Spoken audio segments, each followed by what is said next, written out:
Well, hello everyone, my name's Andy Oakley, and today I want to talk to you about my motorcycle collection, which consists of a 1997 916 Ducati. This is a 916 SPS. It's number 105 of 407, I think, that were made in 1997. This bike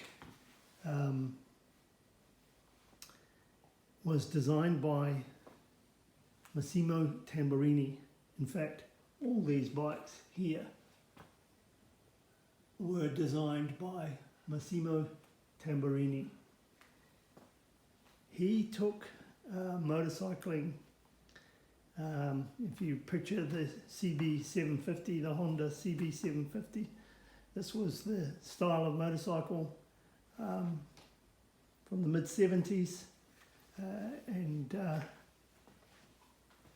there's people like Massimo Tamburini who really took motorcycling from a piece of engineering to a piece of art. And this particular bike, the 916, was released in 1994, I think, and it made it to, it won competitions such as the most beautiful motorcycle in the world. It made it to the Guggenheim Museum as a piece of art, and people have admired this bike ever since, and today they are very collectible, sought after motorcycles, and getting extremely valuable as well. The 916 is famous because of its World Superbike winning record. I think the 999 might have won more, but at the time this Ducati was the bike to beat. In fact, it was ridden by Carl Fogarty, who wore a pair of leathers almost identical to that. Those leathers came with the bike, or I bought the leathers with the bike when I bought it. So this motorcycle just works brilliantly on the racetrack. It's just so easy to ride. Has 100 horsepower, is something like 130, mid 130s. It's hard to tell. The engine for these the SBS bikes were 966. They had titanium rods, twin spark, carbon fibre airbox, a lot of Brembo brakes and Öhlins forks, and so Termioni carbon fibre exhausts. They really were the bike to have in the 90s. Massimo Tamburini left Ducati and he joined MV Agusta. And with MV Agusta, or Shigiva as it was known at the day, and it's still got this Shigiva Racing Corporation letters on there. That's a 2000 750S. Currently it's set up as an Argo replica, but it is actually a MV Agusta 750S 2000. That bike has about similar amount of horsepower.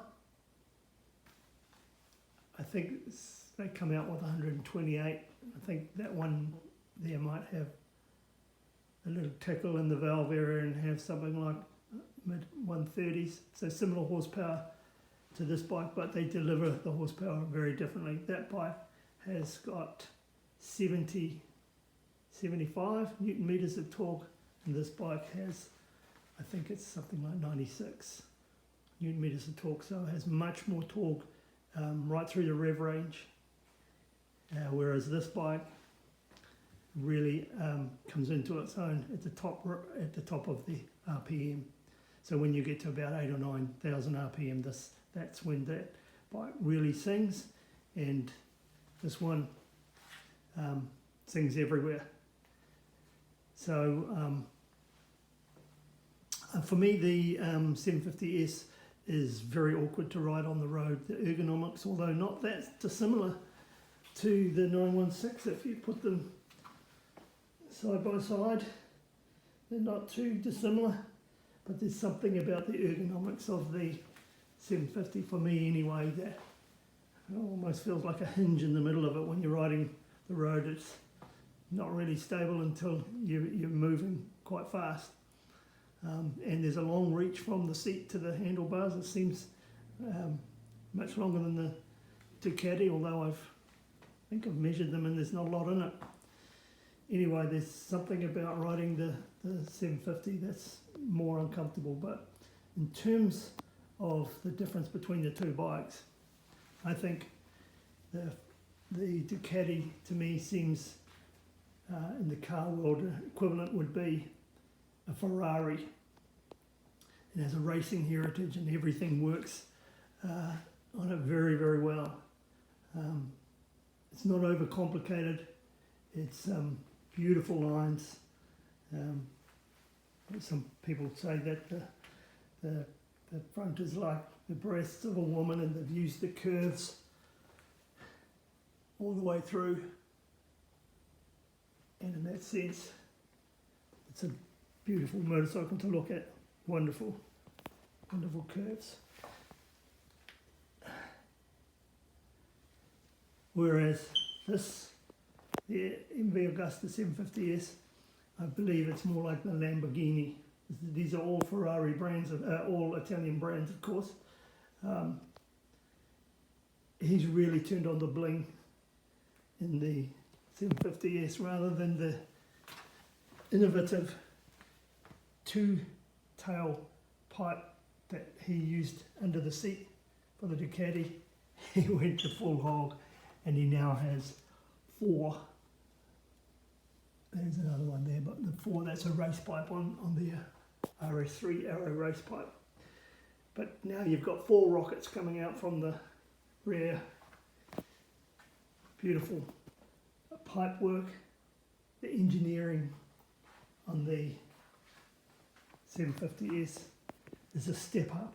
It really is a beautiful motorcycle. And again, that also won the most beautiful motorcycle in the world and was displayed in the Guggenheim Museum as art. Wonderful machine.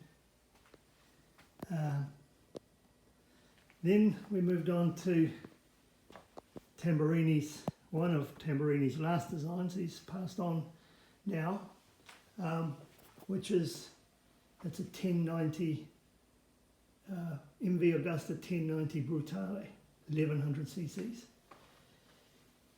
This thing is a real rocket ship. Brutale is an apt name. Its power delivery is, just as it says, brutal. It's 142 horsepower, I think, 142, 145, has 114 newton meters of torque. So whenever you are in the rev range and you open the throttle, your probably front wheel's going to come up in the air.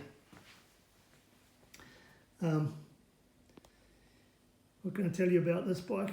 I bought it because of the fact that I didn't want to ride the other two so much anymore.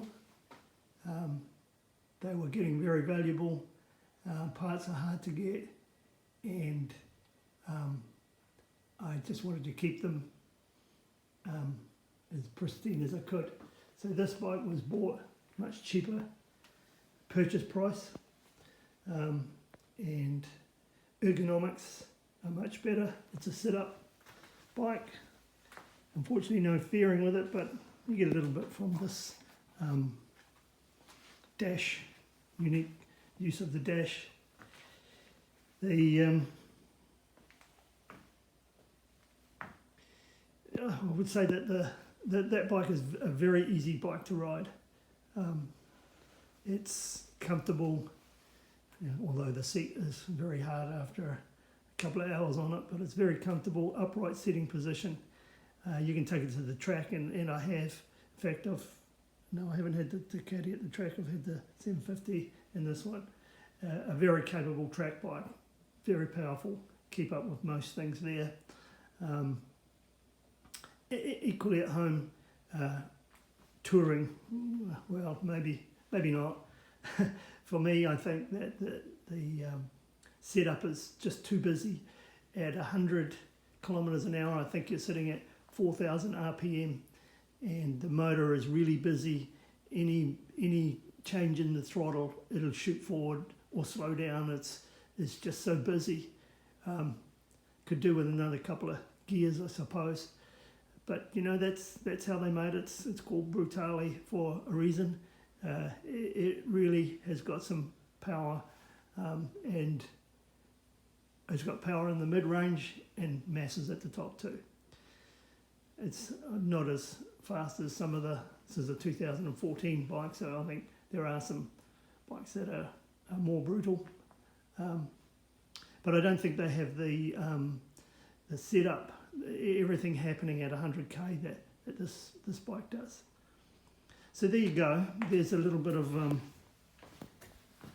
history about the bikes. Massimo Tamburini's designs.